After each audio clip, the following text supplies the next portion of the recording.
Hey everybody, welcome back to this week's hot fishing tip. When bass fishing gets tough, fish get a little skittish, I have one go-to lure.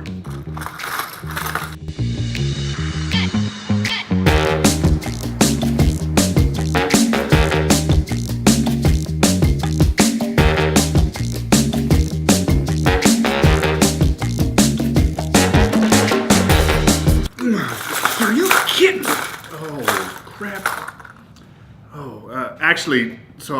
I'm sorry guys, this is actually the lure that I like to use when the bassing gets tough.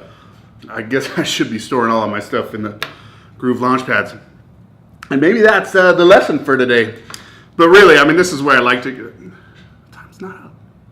Give me a minute. The time's not up. Thanks for watching. Come back and see it. Can somebody get me a water?